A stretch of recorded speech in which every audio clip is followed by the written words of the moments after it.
오늘은 제5장 제3부 95쪽입니다. 화엄경 오로스님의 화엄경 약창의 강설책 95쪽에 보시면은 제5장이 있어요.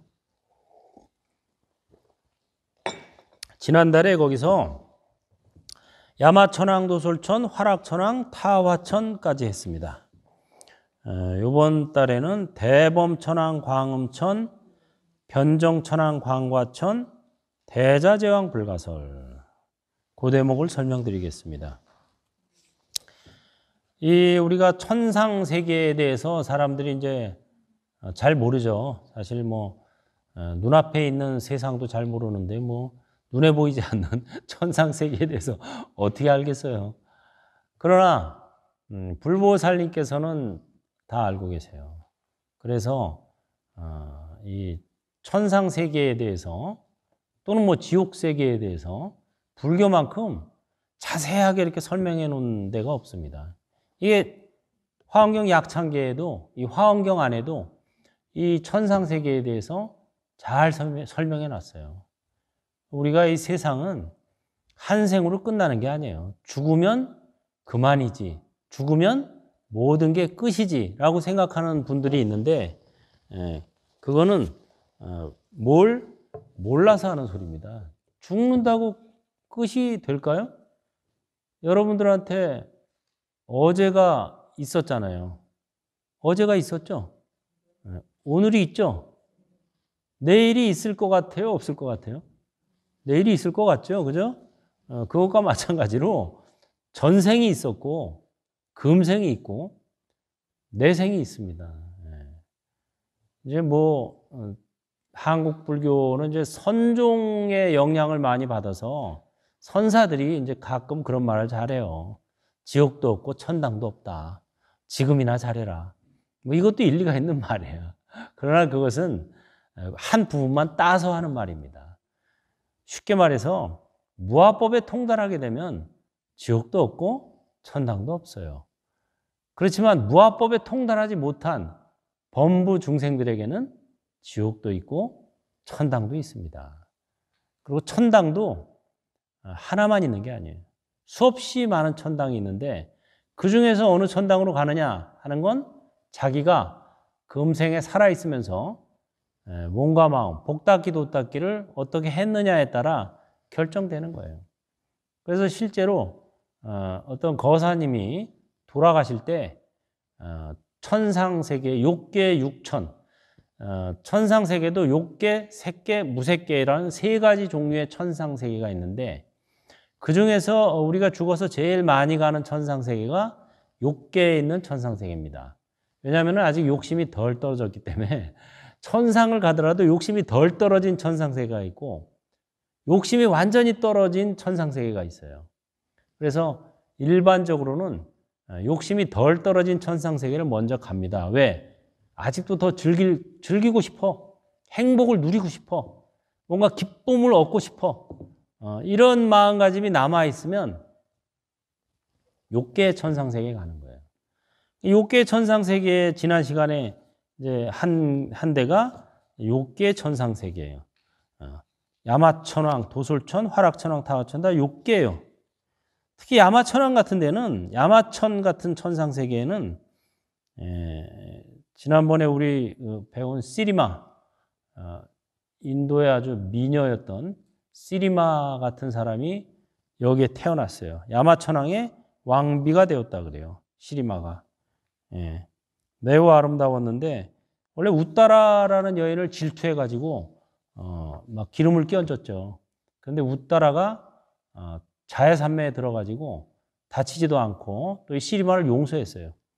그래가지고 시리마가 이제 거기에 감동을 해가지고 시리마도 역시 불자가 됩니다.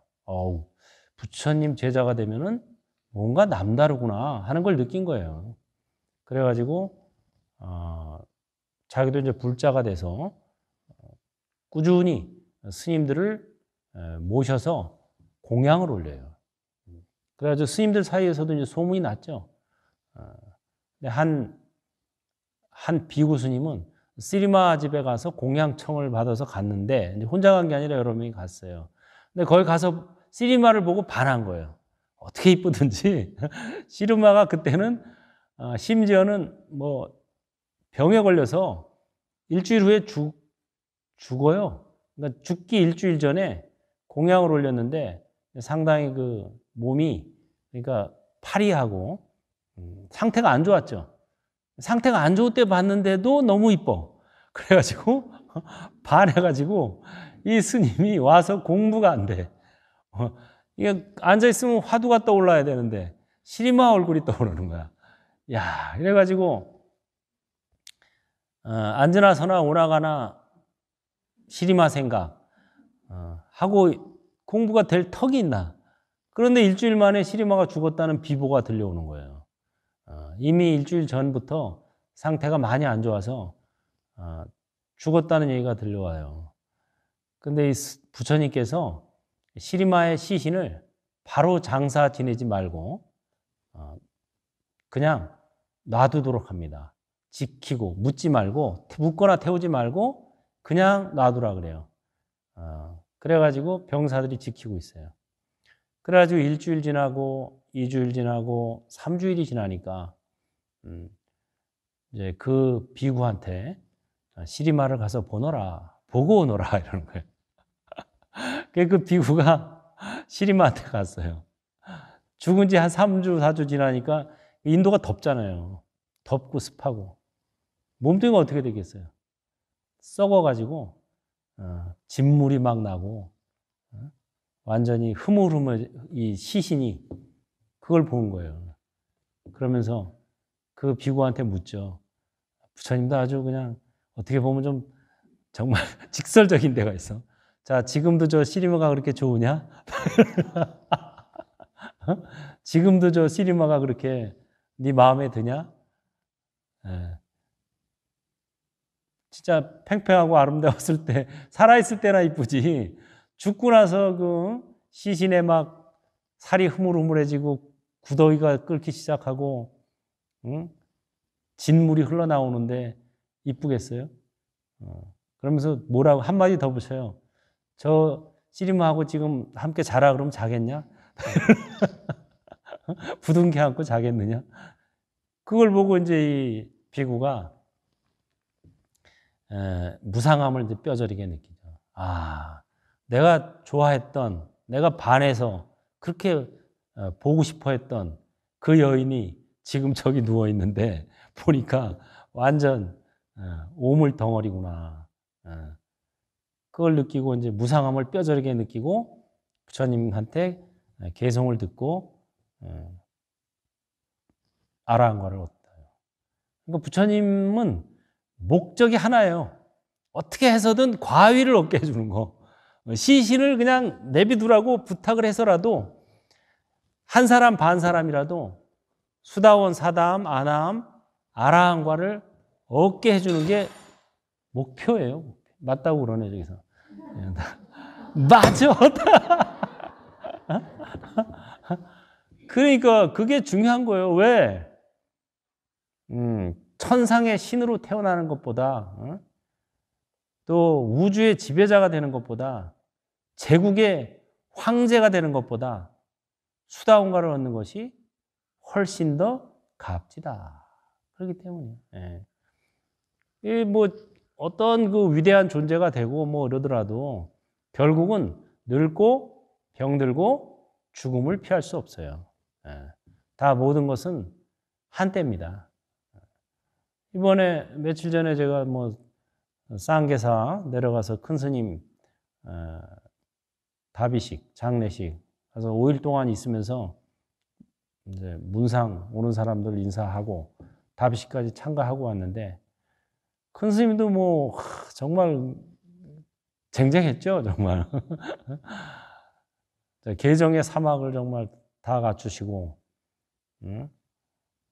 부지런하기 짝이 없으셔가지고 불사도 엄청 많이 하셨고 그래도 나이 드니까 결국은 어떻게 되겠어요? 늙고 병들고 돌아가셨단 말이에요. 수많은 사람들을 정말 병도 고쳐주고 많이 하셨어요. 그렇지만 결국은 우리가 뭐 종교를 믿어가지고 어떤 사람이 뭐 병을 고쳤다느니 뭐 출세를 했다느니 이런 말 많이 하는데 그러면 병을 고쳐주고 나서 그 사람이 다시는 병에 안 걸렸을까요? 죽을 때까지? 늙지 않았을까요? 죽지 않았을까요? 뭐 죽은 사람을 다시 살려주게 했다는 뭐 그런 일화도 다 있고 이렇지만 죽은 사람을 예를 들어서 살려줬다 쳐요. 그 사람이 나중에 안 죽었을까요? 결국은 다 죽어요. 다 늙고 병들고 죽는데 항상 이 스토리는 해피엔딩에서 끝내니까 그냥 계속 해피하게 잘 살아는 걸로 착각을 하는 거예요. 누구나 늙고 병들고 죽는다. 그래서 부처님의 화두는 늙고 병들고 죽음으로부터 벗어날 수 있는 길은 없는 것일까 하고 그걸로 시작하신 거예요. 그래서 불교의 핵심은 노병사로부터의 해탈입니다. 다른 거는 다 부수적인 거예요. 방편이에요, 방편. 주식은 노병사로부터의 해탈이 주식이고 다른 것들은 다 기도나 뭐 이런 건 다 말하자면 반찬 같은 거예요. 반찬은 좀 있어도 그만 없어도 그만이지만 주식은 꼭 있어야 되죠. 그래서 그거를 잘 알고 신행 활동을 하면 제대로 하는 겁니다. 간단해요. 근데 노병사로부터 해탈이 원래는 부처님이 오시기 전에는 정말 어려운 거였어요. 그러나 부처님이 오셔서 방법을 스스로 깨닫고 우리에게 가르쳐 주셨기 때문에 지금은 쉬워졌어요. 나도 부처님처럼 똑같이 난행 고행을 해서 수없는 생을 수행을 해서 그 방법을 알아야지 이렇게 생각하는 사람은 어리석은 사람입니다. 그럴 필요 없어요. 방법 가르쳐 주신 대로 하면 돼요. 여러분 휴대폰 지금 잘 쓰고 있잖아요. 근데 어떤 사람이 나는 휴대폰을 쓰기 전에 이 휴대폰이 어떻게 해서 만들어졌는지 휴대폰의 그 동작 원리가 무엇인지 뭐 이걸 다 그다음에 휴대폰의 재료는 무엇인지 재료의 성분은 어떻게 돼 있는지 다 알고 나서 휴대폰을 난 사용하리라 이렇게 하는 사람이 있어요? 그런 사람 없잖아요. 그건 바보지. 그거 다 알기 전에 죽어요. 전문가가 아니라는. 근데 의외로 불교에 그런 사람들이 많아요. 지금도. 응? 나는 그 방법 다 알고 나서 내가 다 알 필요 없어요. 그냥 쓰면 돼요. 여러분들은 휴대폰을 그냥. 쓰는 방법만 알고 쓰면 되지. 그게 어떻게 만들어졌는지, 재료가 뭔지, 그 원리가 뭔지 이거 다 알 필요 없단 말이에요. 왜 이런 말을 하느냐? 노병사로부터 해탈하는 방법 간단해요. 아바타 명상법. 그것만 하면 되는 거예요. 아바타가 늙어간다. 아바타가 병들었다. 아바타가 죽어간다. 라고 평상시에 이 아바타 명상을 연습하면 병들고 죽을 때 아바타로 하면 돼요. 큰 스님도 그 임종계에 보면은 환인사, 아어일생 환인사, 내 한평생 아바타 노름 딱 나오더라고. 헛개비 환자가 그 요새 말로 번역하면 아바타라 그랬죠. 환인이라는 게 아바타라는 소리예요. 환인사, 아바타의 일, 아바타 노름. 아어일생 환인사, 내 일생 한평생 아바타 노름. 오늘 아침에 거두어들여서 고향으로 돌아가네. 그래서 죽는다는 게 아바타 노름 마치고 고향으로 돌아가는 거예요.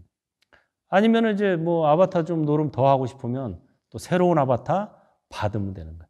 천상세계도 사실 새로운 아바타를 받는 거예요. 천상에는 정신적 존재가 태어나지 몸뚱이가 가는 건 아니에요. 몸뚱이는 가지 않습니다. 그러나 정신적 존재가 가요. 정신적 존재도 역시 아바타예요. 존재하는 모든 것은 아바타예요. 정신적 존재가 됐건 물질적 존재가 됐건. 그러니까 신들도 역시 아바타예요. 똑같아요. 그래서 어쨌든 우리가 오늘 하는 대범천왕 광음천은 대범천왕부터는 색계의 천신이에요. 그래서 욕심은 없지만 아직도 정신적으로 존재하는 존재들입니다. 부처님께서는 대범천왕에게도 역시 가르침을 주신다. 우리 신중 탱화에 보면은 왼쪽에 저 정가운데 위타태자, 위태천신이 계시고 왼쪽에 이렇게 둥그런 뒤에 이렇게 후광이 있는 탱화 있고 오른쪽에 후광이 있는 탱화 있죠? 저분들이 바로 대범천왕, 재석천왕입니다. 양쪽에 이렇게 후광 동그랗게 노랗게 있는 분들 있지, 정가운데. 예, 그분들이 바로 한 분은 대범천왕이고 한 분은 재석천왕이에요. 그리고 그 위에 얼굴이 3개 있고 팔이 8개 있는 분이 계세요. 저분은 마해수라예요. 오늘 하는 대자재천왕이에요. 저분들은 색계의 천신입니다. 색계의 천신. 대자재천왕. 마해수라라 그래서 삼두팔비예요. 얼굴이 3개고 팔이 8개예요. 그러니까 싸움을 얼마나 잘하겠어요. 무적이 천하무적입니다. 천하무적. 그런 분들이 불법을 옹호하고 불자님들을 옹호하신다. 이렇게 생각하시면 돼요. 부처님께서 짬부가라는 수행자를 만났는데 이 짬부가라는 수행자는 수십 년 동안을 정말 최소한의 먹을 것만 먹고 살았어요. 그러면서 수십 년을 수행에 전념한 사람입니다. 고행에 전념한 사람이에요. 그런데 어느 날 부처님이, 서가모니 부처님이 찾아와가지고 서가모니 부처님이 그 근처에서 하룻밤 유숙을 하시게 된 거예요.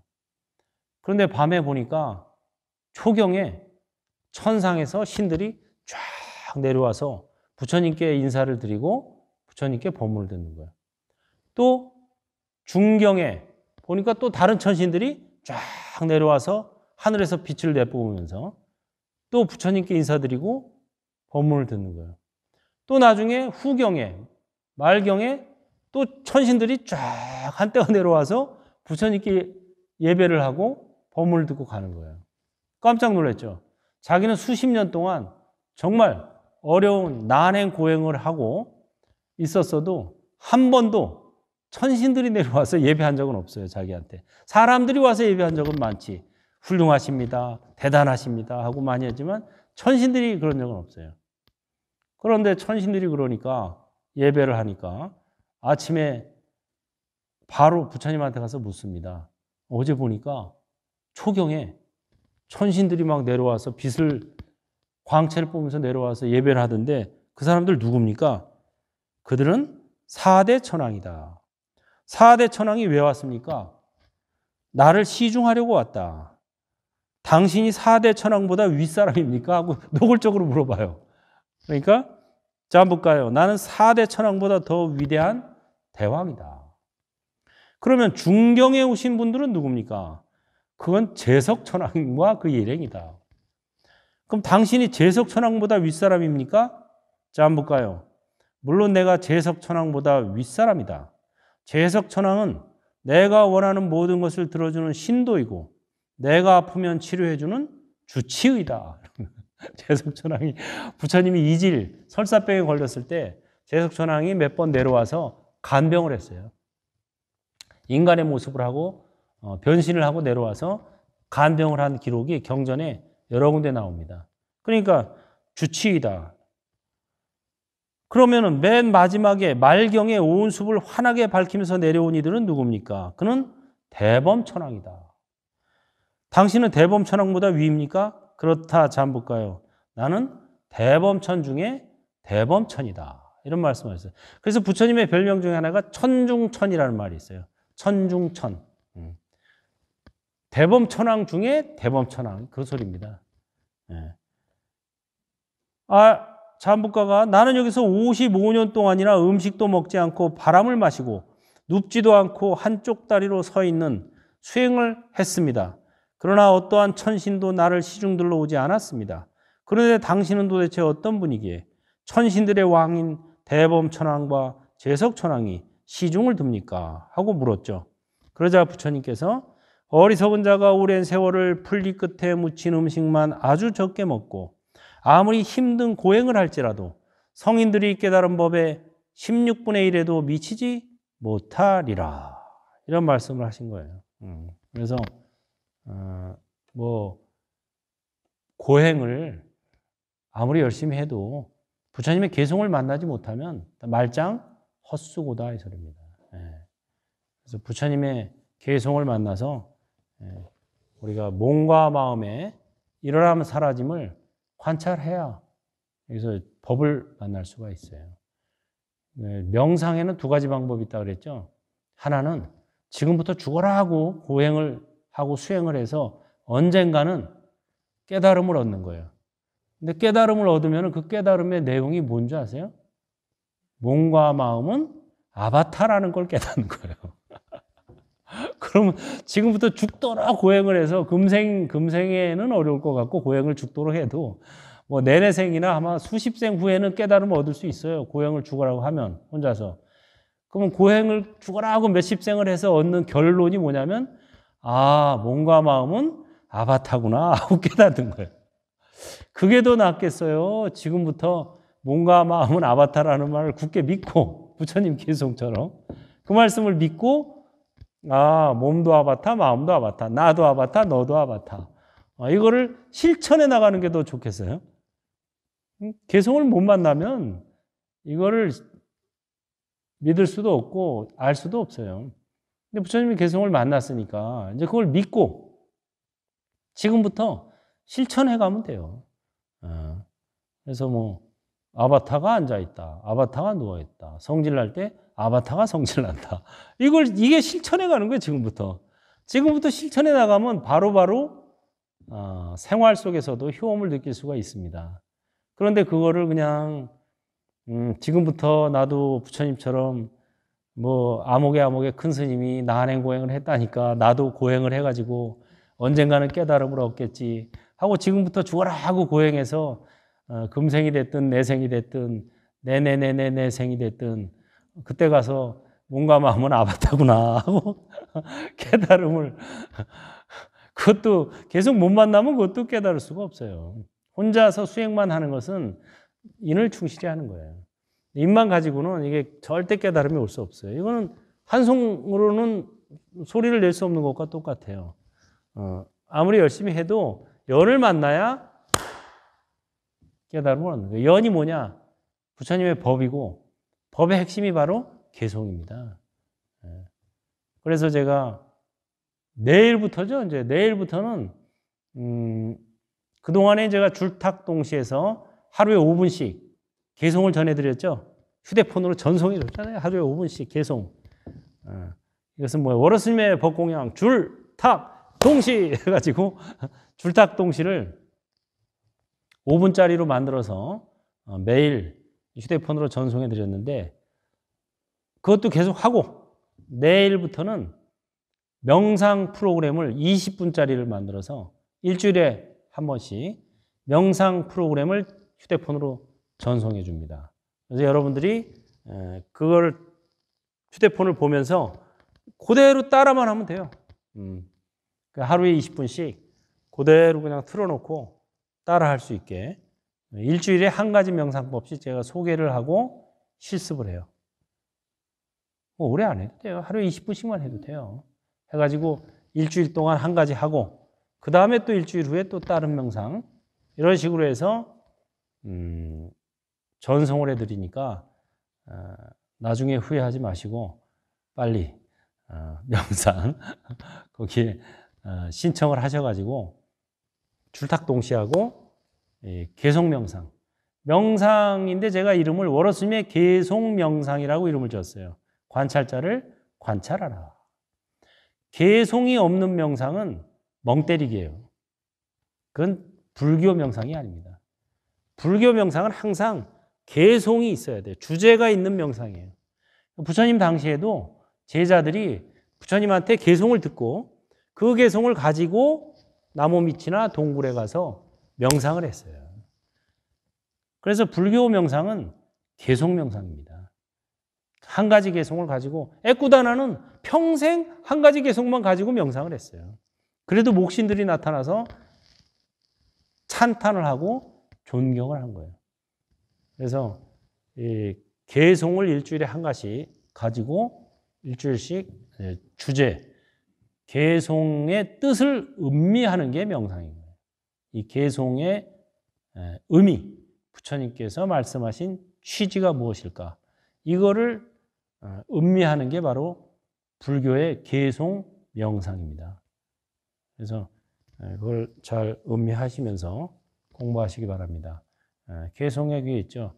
몸과 마음을 관찰하지 않고 100년을 사는 것보다 몸과 마음을 관찰하며 하루를 사는 것이 훨씬 더 값지다. 몸과 마음을 관찰하지 않고 100년을 살아본들 아무 소용없어요. 아바타기 때문에. 그래서 하루를 살더라도 자신의 몸과 마음을 아바타로 관찰하면서 사는 게 이게 소중한 삶이지 100년, 1000년 살면 뭐 하겠어요? 결국 다 늙고 병들고 죽을 뿐인데 이 체험학습의 교재를 잘 활용해야 돼요. 그거는 뭐냐? 관찰입니다. 그래서 불교의 2대 덕목은 관찰과 보시 두 가지입니다. 여러분들이 십시일반 불사에 보시를 해 주셔가지고 다음 달 일요일 5월 2일이죠. 5월 2일에는 이제 드디어 타종식을 하게 됐어요. 여러분들 보시다시피 범종각하고 범종이 완성이 됐습니다. 그래서 그동안에 동참하신 분들 명단을 다 취합을 해서 이제 범종엔 뭐 이미 새겨 넣었고 종각엔 현판을 제작해서 새겨서 붙이고 그다음에 타종식을 합니다. 그래서 요새 이제 코로나가 좀 5월 달쯤 되면 좀 가라앉지 않을까 했는데 요새 보니까 뭐 별로 가라앉지도 않고 그래서 타종식은 야외 행사로 할 겁니다. 그래서 다음 달 일요법회 때는 일단 10시부터 여기서 기도하고 천도제는 여기서 마치고 종각 앞에서 타종식은 11시부터 할 예정입니다. 그렇게 하시고 코로나 상황에 따라서 비대면으로 지금처럼 상황이 호전되지 않으면 비대면으로 할 수도 있어요. 어쨌든 야외 행사니까 오시는 분들은 좀 널찍널찍하게 의자를 우리가 준비할 테니까 널찍널찍하게 앉아서 함께 동참하시면 됩니다. 그래서 우리가 여러분들 보시로 그런 범종각하고 범종이 완성돼서 그 종소리를 들으면서 문종성 번뇌단 종소리를 듣고 번뇌가 끊어지고 지혜장 보리생 지혜가 증장하고 보리심이 발생하고 원성불 도중생 원컨대 불도를 이루어서 중생들을 제도하여지이다. 이런 마음가짐으로 타종식에 임하시면 되겠습니다. 예. 다 같이 합장하시고 몸과 마음을 관찰하지 않고 100년을 사는 것보다 몸과 마음을 관찰하며 하루를 사는 것이 훨씬 더 값지다. 행복하세요.